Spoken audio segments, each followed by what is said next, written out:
Welcome to Love Lies Chronicles. I'd love to know what you think. Every comment helps me make the next story better.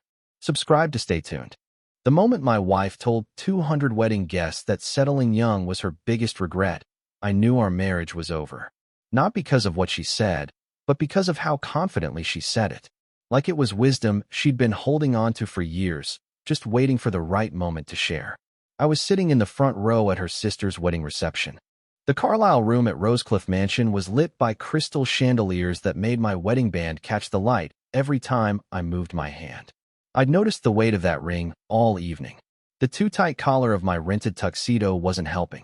Neither was the champagne glass I'd been gripping since the toasts began. Amber stood at the microphone, radiant in her emerald bridesmaid dress. I'd expected the usual maid of honor speech. Childhood memories, funny stories, maybe some tears about how her little sister was all grown up. Instead, I got a 5-minute announcement that our marriage was a cautionary tale. The speech had started normally enough. She talked about growing up with Jenna, about how proud she was, about what a great couple Jenna and Robert made. Then it shifted. I felt it in my chest before my brain caught up. "Jenna, you're doing something I wish I'd been brave enough to do," Amber said. Her voice amplified through the speakers to reach every corner of the room. Waiting until you really knew yourself before choosing forever. A few people around me shifted in their seats. I sat perfectly still. I was 23 when I got married. 23. I thought I knew everything. I thought I knew what I wanted. But you know what? I didn't even know who I was yet. 200 pairs of eyes. Some were starting to glance my way. Amber's mother stiffened beside me. I kept my face neutral, but my mind was racing. She'd written this. She'd practiced it. She'd decided to deliver it. "You and Robert took your time," Amber continued, warming to her theme. "You lived your lives. You dated other people. You figured out what you actually needed in a partner instead of just grabbing onto the first person who felt safe." Safe. The word hung in the air like an accusation. Safe isn't the same as right. Comfortable isn't the same as fulfilling. And settling because you're young and scared of being alone, that's not the same as choosing someone because you can't imagine your life without them. My boss was sitting 3 tables back. Our neighbors were at table 7. Every person I worked with, every friend we'd made as a couple, was hearing this. Jenna, the bride, looked uncomfortable. Her eyes darted to me, then away. She knew. She'd probably known this speech was coming. Amber's voice didn't waver. "So here's my advice, little sister. Never stop choosing him. Don't just fall into routine and comfort and predictability. Because that's when you wake up one day and wonder, is this really all there is?" There it was. The question she'd been asking herself. Now she was asking it in front of everyone we knew. Keep the excitement alive. Keep exploring. Keep growing. Don't make the mistake of thinking that just because you said "I do" once, the choosing is over. Make sure you're still choosing each other every single day. I realized I'd stopped breathing. I forced air into my lungs. 1 breath. 2. The room felt smaller than it had 5 minutes ago. "Because life is too short to wonder what if," Amber said, her voice dropping to something almost intimate. "It's too short to look around at other couples and feel envious. To see the passion they still have and realize somewhere along the way, you let yours die because it felt safer to just coast." She'd let ours die? That's what she was saying. We'd coasted. We were the example of what not to become. Amber raised her champagne glass. "Jenna, you're 28. You waited. You chose wisely. I'm so proud of you for not rushing into forever before you were ready. I love you, and I'm so happy you're getting the wedding and the marriage you actually deserve." The room erupted in applause. Most of them had missed the subtext, or they were pretending to. Amber was flushed, smiling, accepting hugs from nearby guests as she made her way back to her seat. She sat down beside me, still glowing with emotion. "That was okay, right?" she asked, touching my arm. "Not too sentimental?" I didn't answer. I was looking down at my wedding ring. 6 years of marriage. 8 years together. Reduced to a cautionary tale at a wedding reception. She didn't notice my silence. Someone from the next table was already leaning over to compliment her speech. Someone else was wiping away tears. They thought it was beautiful. Honest. Brave. I stood up. The decision made itself, really. My hands were steady as I twisted the ring off my finger. I placed it carefully on the white cushion of my chair. Then I picked up my jacket from the back of the seat. Amber looked up. "Will, where are you going?" I didn't answer. I walked toward the exit, jacket over my arm, my left hand feeling lighter than it had in years. Will. Her voice rose. Will, what are you doing? The room was falling silent behind me. I could feel 200 pairs of eyes on my back. Let them look. Let them talk. They'd just heard my wife announce our marriage was a mistake. Now they could watch it end. I pushed through the main doors and stepped into the cool October evening. My phone started buzzing before I reached the parking lot. I ignored it. The valet looked confused when I asked for my car. The reception had just started. I handed him my ticket anyway. By the time I reached the Vanderbilt Grace, the hotel where we were staying, my phone had received 37 texts and 11 missed calls. I ignored all of them except one. It was from Jenna, the bride. What did you just do? I texted back. Ask your sister. Then came another. Will, please come back. She didn't mean it like that. I stared at that message for a long moment. Then I typed. She meant every word. We both know it. One more from Jenna. This is my wedding. Please. I didn't respond to that one. This wasn't about her wedding. Not anymore. I packed methodically. My clothes from the closet, my toiletries from the bathroom, my laptop from the desk. I'd been married long enough to know exactly what was mine and what was Amber's. It took 15 minutes to erase myself from the hotel room. I was zipping up my suitcase when the door burst open. Amber stood there, still in her bridesmaid dress, mascara streaked down her face. She looked at my packed bag, then at me. What the hell was that? Her voice was sharp, angry. You left my sister's wedding. You just walked out in front of everyone. I moved my suitcase to the floor. I did. Same way you just ended our marriage in front of everyone. Seemed appropriate. I didn't end anything. I gave a speech. You gave a eulogy, I said. For our marriage. In front of your entire family. My colleagues. Our friends. She stepped into the room and let the door close behind her. You're being ridiculous. You're making this about you when it was about Jenna. I sat down on the edge of the bed. Was it? Because I counted 8 separate references to settling, rushing, not knowing what you wanted, and being trapped in comfortable predictability. Want to tell me again how that was about Jenna? You're taking it out of context. There it was. The phrase I'd been waiting for. I pulled out my phone. Context. You want to give me context where telling 200 people that settling young was your biggest regret doesn't mean you regret marrying me? That's not what I said. I recorded it. I held up my phone. Want me to play it back? The part where you said safe isn't the same as right? Or the part where you talked about being envious of other couples' passion? The color drained from her face. You recorded my speech? I recorded the moment my wife publicly humiliated me and announced she's been questioning our marriage. For evidence purposes. She sank onto the bed beside me, careful not to wrinkle her dress. Okay, fine. Maybe I was speaking from personal experience. But that doesn't mean I want to end our marriage. No, I said. It just means you've been harboring these feelings long enough to work them into a formal speech at your sister's wedding. How long have you been writing that? She looked away. That told me everything. How long, Amber? 3 weeks. But I changed it several times. 3 weeks. I stood up and walked to the window. Newport Harbor was dark except for a few boat lights. So this wasn't a spontaneous moment of emotion. You wrote, revised, and practiced announcing to everyone we know that you settled for me. It wasn't like that. Then what was it like? I turned to face her. Because from where I'm standing, you spent 3 weeks crafting the perfect way to tell the world our marriage is a disappointment. Her phone buzzed on the nightstand. Then again, and again. Your fan club, I said. Let me guess. The bridesmaids telling you how brave you were? She grabbed her phone and silenced it. They're asking if I'm okay. I'm sure they are. Right after they finished congratulating you on being honest about settling for stability. Her silence confirmed it. Who was in that room, Amber?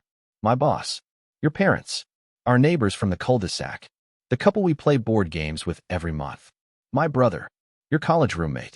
Everyone who matters in our lives heard you say you wished you'd waited. That you grabbed onto the first person who felt safe. That you're envious of couples with more passion. I didn't think about how it would sound. You didn't think about me at all. That's the problem. She stood up and started pacing. Everyone has doubts sometimes. Everyone wonders what if. It doesn't mean anything. It means everything, I said. When did you start feeling this way? And don't say it was just for the speech. She stopped pacing. I don't know. It's not like there was a specific moment. Try. Maybe around our 5th anniversary. The words hit harder than I expected. A year. You felt like you settled for me for a year, and you said nothing. I didn't say I felt like I settled. I said I started wondering if we got married too young. Same thing. You're wondering if you missed out. If you made a mistake. If 23-year-old you trapped 31-year-old you in a marriage you don't want. Her phone buzzed again. She glanced at it. Answer it, I said. I'm sure they have lots of advice for you. They're just being supportive. Of what? My replacement? Don't be ridiculous. I crossed my arms. Let me see your phone. What? No. That's private. So was our marriage. Until you made it public. Let me see. She hesitated, then unlocked her phone and handed it over. I opened her messages. The bridal party group chat was at the top. I read aloud. Oh my God, Amber, that speech was perfect. You told the truth. I scrolled down. Seriously, I was crying. So brave of you to be honest about settling young. Another message. Is Will okay? He looked pissed. I kept reading. Who cares? She needed to say it. Maybe now she can finally live her truth. I handed the phone back. Your support system. The people who care about you. They're already planning your exit strategy. They're just being supportive. Of what? Leaving me? I moved toward my suitcase. They're not supporting our marriage. They're supporting you leaving it. She set her phone down. You're twisting everything. I'm reading your messages. Where did this come from, Amber? Because last month you seemed fine. What changed? Nothing changed.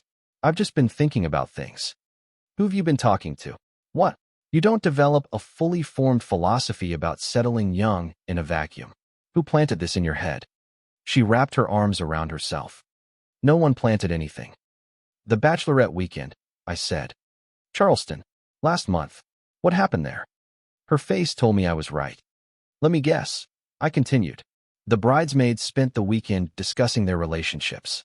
Lots of conversation about what you'd all do differently. Someone specifically told you that you settled for stability. It wasn't like that. Then what was it like? She sat back down on the bed. We talked about our lives. About choices.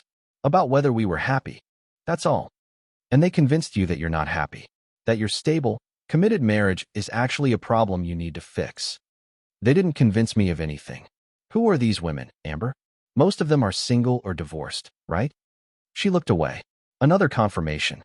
So let me understand this. You spent a weekend with women who couldn't keep their own relationships together, and they convinced you that your marriage is the problem.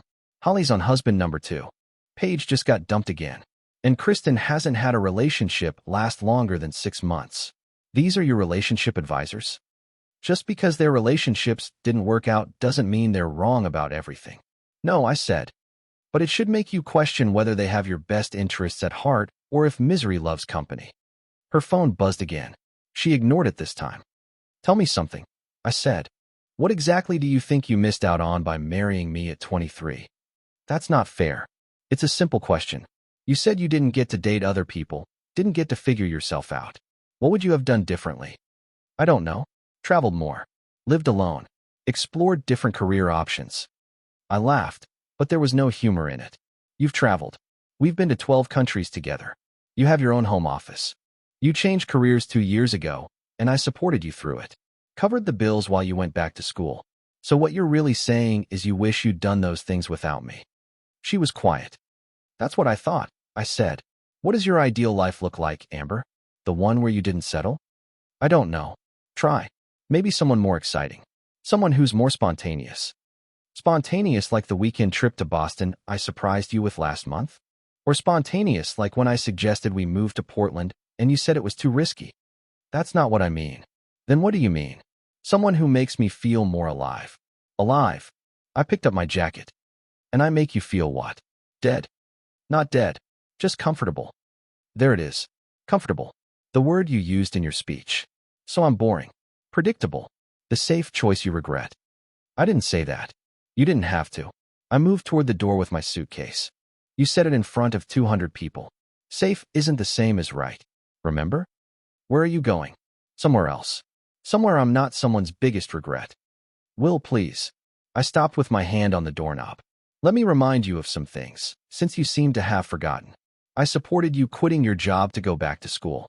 I took over most of the cooking so you could study. I planned our anniversary trip to Quebec, even though I hate flying. I go to your company events and make small talk with people I don't like because it matters to you. I watch your reality shows even though they make me want to scream. I rub your feet every Sunday while you read. I still bring you coffee in bed on Saturdays. I know you do all that, but it's not exciting enough. It's too comfortable, too predictable, too boring. Got it. Message received, loud and clear, along with 200 other people. I opened the door. So that's it. Her voice broke. One speech and you're done? I turned back to look at her. One speech where you told 200 people, including my boss, your parents, and our neighbors, that I was a mistake, that you settled, that you're envious of other couples. Yes, Amber, that's enough. I walked out and closed the door on her protest. The Break Hotel had a room available. I checked in under my name only and sat on the edge of an unfamiliar bed in an unfamiliar room. My phone wouldn't stop buzzing. Jenna, the bride, had sent another text. I'm so sorry. I had no idea she was going to say that. This ruined my wedding. My brother. Just saw the video. You okay, man? Video. Of course. Someone had posted Amber's speech online. I opened social media and found it immediately. Posted by one of the bridesmaids with the caption, Wedding Wisdom. Sometimes the truth hurts, but we need to hear it. Don't settle young. Hashtag relationship advice. Hashtag wedding speech. Hashtag living your truth. The video had been viewed 3,000 times already. The comments ranged from so brave to did she just announce her divorce at her sister's wedding? My humiliation was now permanently online. My mother had texted, call me when you can. Amber's father. We need to talk. This isn't right. I didn't respond to any of them. Instead, I searched for divorce attorneys in our area. Found one with good reviews. Made a note to call Monday morning. At midnight, my phone lit up with a barrage of texts from Amber. I'm sorry. I didn't mean to hurt you. Can we please talk about this? You're throwing away 6 years over one mistake. I'll delete the group chat. I'll tell everyone I was wrong. Please come back to the room. I love you. Will, please. I typed one response. You told me everything I needed to know. Actions speak louder than words, and your actions today spoke volumes. I'll contact you through an attorney. I turned off my phone and tried to sleep. Morning came too early. I was up by 6, had coffee from the hotel lobby by 6:30, and had already emailed my boss by 7. Personal emergency. We'll need Monday off. Apologies for the short notice. By 8, I'd booked a different flight home. Not the one Amber and I were supposed to take together this afternoon. A morning flight. Alone. At 8:15, someone knocked on my door. I knew it was her before I opened it. Amber stood in the hallway, still wearing clothes from last night. Hair pulled back, face bare of makeup. She looked like she hadn't slept. Please, she said. Can we just talk? I stepped aside and let her in. But I didn't sit down. Neither did she. You have 5 minutes, I said. I made a terrible mistake. The speech was wrong. I wasn't thinking clearly. You spent 3 weeks writing it. You were thinking very clearly. I got caught up in the wedding stress and the bridesmaids' talk, and you chose to believe them over me. Over us. I was confused. You're not confused. You're regretful. There's a difference. You regret getting caught. You regret the consequences. You don't regret the sentiment. She moved closer. That's not true. I regret all of it. Do you? Because I think the only thing you regret is that I'm not willing to pretend it didn't happen. What can I do? Tell me what to do to fix this. I picked up my jacket from the chair. Nothing. Because anything you do now is damage control, not genuine feeling. You revealed how you actually feel. I believe you. I was wrong about what I feel. No. You were honest for the first time in a year. Maybe the first time in our whole marriage. She started crying. Please don't do this. We can start over. You're right. We can. Just not with each other. I grabbed my suitcase and moved toward the door. She caught my arm. I love you. I gently removed her hand. No. You love the idea of not being alone. You love the comfort, the stability, the safety net. But you don't love me. If you did, you would never have said those things. Not privately, and certainly not publicly. Where does this leave us? You wanted to know what life looked like without settling. Now you get to find out. I walked past her, out the door, down the hallway to the elevator. She stood in the doorway of my room, watching me go. I didn't look back. The Uber driver who took me to the airport asked if I was okay. I told him I was fine. And for the first time in a year, that wasn't a lie. I wasn't fine yet. But I would be. 6 years of marriage. 8 years together. Ended by a 5-minute speech. But that wasn't really true. The marriage ended the moment she started believing I wasn't enough. The speech was just the public announcement of a private decision she'd already made. People would probably think I overreacted, that I should have stayed, fought, tried to work it out. But there was nothing to work out. She'd told me, and everyone we knew, exactly how she felt about our life together. I thought about the wedding ring still sitting on that chair at the reception. Someone had probably found it by now. Maybe the venue staff. Maybe Jenna. Maybe Amber. It didn't matter. It was just a symbol of a promise that had already been broken. She wanted excitement, spontaneity, passion, someone who made her feel alive instead of comfortable. And now she was free to find it. As for me, I was free from someone who saw my love as settling, my commitment as a cage, my stability as a character flaw. The hardest part wasn't leaving. It was realizing I probably should have left a year ago, the moment she started questioning us. But you don't see it when you're in it. You make excuses. You tell yourself it's normal. You convince yourself that doubt is just a phase. Until your wife stands in front of 200 people and confirms your worst fear, that you were never enough. The airport was crowded with Sunday travelers, families returning from vacation, business people heading home, couples holding hands.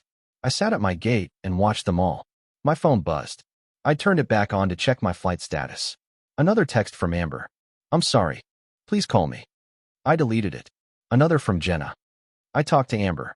She's devastated. She says she made a mistake. Can you please give her another chance?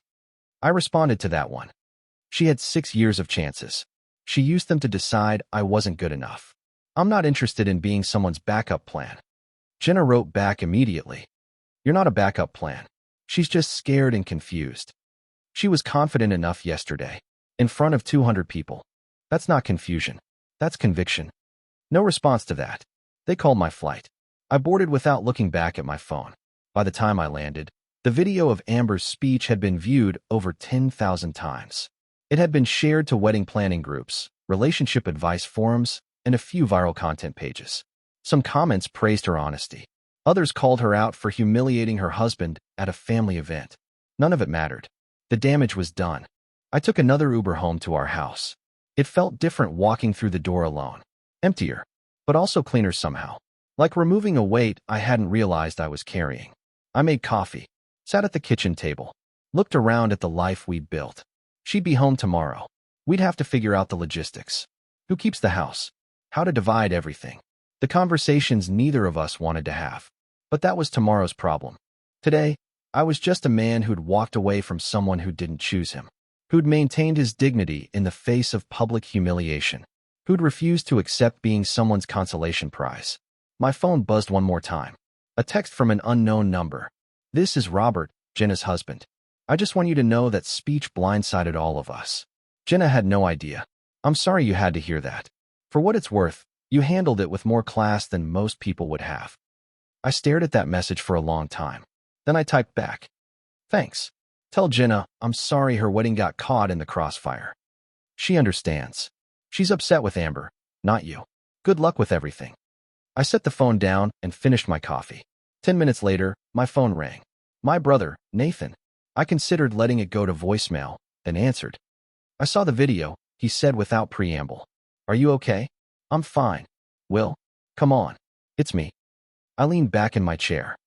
I'm as okay as someone can be after their wife announces to the world that they're a mistake. That speech was brutal, Nathan said. I couldn't believe what I was hearing. Mom's furious. Dad wanted to leave halfway through. They stayed for the whole thing? Yeah, they didn't want to make a scene. But Mom said she almost walked out when Amber got to the part about being envious of other couples. I closed my eyes. My parents had heard every word too. One more layer of humiliation. What are you going to do? Nathan asked. Already called a divorce attorney. Have a consultation scheduled for Tuesday. That fast. That necessary. I stood and walked to the window. She didn't just question our marriage, Nathan. She announced it was over to 200 people. What am I supposed to do? Go back and pretend it didn't happen? No, you're right. I just wanted to make sure you were thinking clearly. I've never been clearer. There was a pause.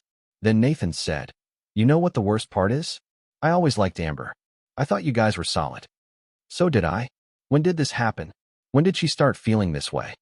Apparently about a year ago. She just never bothered to mention it to me. Too busy discussing it with her friends. Nathan swore under his breath. You deserve better than that. Yeah, I'm starting to believe it. We talked for a few more minutes before hanging up. Nathan made me promise to call if I needed anything. I promised, knowing I probably wouldn't. Some things you have to process alone. The next morning, I woke up to 17 new text messages. Most from Amber. A few from mutual friends who'd seen the video. One from my boss saying to take whatever time I needed. I ignored Amber's messages and responded to my boss with thanks. Then I started making a list. Practical things. The things you have to do when a marriage ends. Open a new bank account. Change passwords. Contact a real estate attorney about the house. Make copies of important documents. Figure out which furniture was mine before the marriage and which we'd bought together. The list grew longer as I thought. Our whole life was tangled together. Separating it would take time. Around noon, Amber came home. I heard her car in the driveway, then her key in the lock. She walked into the kitchen where I was sitting with my laptop and my list. She looked terrible. Eyes swollen from crying. Hair pulled back, still wearing the same clothes from yesterday. We need to talk, she said. We talked yesterday. No, you talked. You told me what you decided. I need you to hear me. I closed my laptop. Fine. I'm listening. She sat down across from me. I made a horrible mistake. The speech was wrong. Everything I said was wrong. I was listening to my friends instead of listening to myself. I don't want to lose you. You already have. Will, please. 6 years. 8 if you count dating. That has to mean something. It does. It means I wasted 8 years with someone who saw me as a consolation prize. That's not fair. Fair. I almost laughed. You want to talk about fair? You stood in front of everyone we know and said you settled for me. That I was safe, but not right. That you're envious of other couples. You made our private life public entertainment. And now you want to talk about fair? I was trying to give Jenna advice. No. You were trying to make yourself feel better about your own doubts by dressing them up as wisdom. You used your sister's wedding as therapy. She flinched. Maybe I did. But I'm telling you now that I was wrong. Those doubts were just doubts. They don't mean I want to end this. You don't get to decide that anymore. You made your choice when you wrote that speech. I'm making mine now. So you're not even going to try? Not going to give me a chance to make this right? I stood up and walked to the counter. Poured myself more coffee. What does making it right look like, Amber? Because from where I'm standing, there's no coming back from this. You told me and everyone else that being with me isn't enough. That you wonder what if. That you let our passion die because coasting was safer. Those aren't things you can take back. People say things they don't mean. You practiced that speech. You revised it. You made a conscious choice to deliver it. That's not saying something you don't mean. That's saying exactly what you mean and hoping there wouldn't be consequences. She put her face in her hands. I don't know what to do. Start packing, I said. I called a real estate attorney this morning. We're going to have to sell the house. It's the cleanest way to divide assets. Her head snapped up. Sell the house. This is our home. This was our home. Now it's just a house that needs to be sold so we can both move on.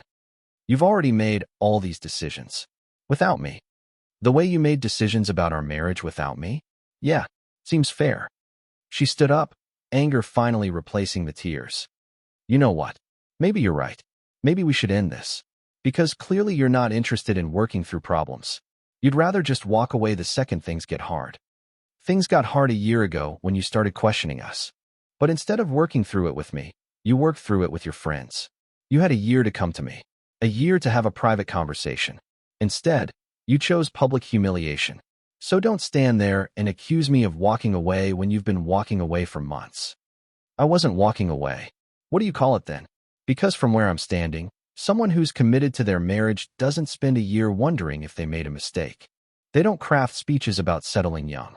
They don't tell their friends they're envious of other couples. They work on their marriage. They communicate. They choose their partner every day. You didn't do any of that. She was crying again. I'm sorry. I know you are. You're sorry you got caught.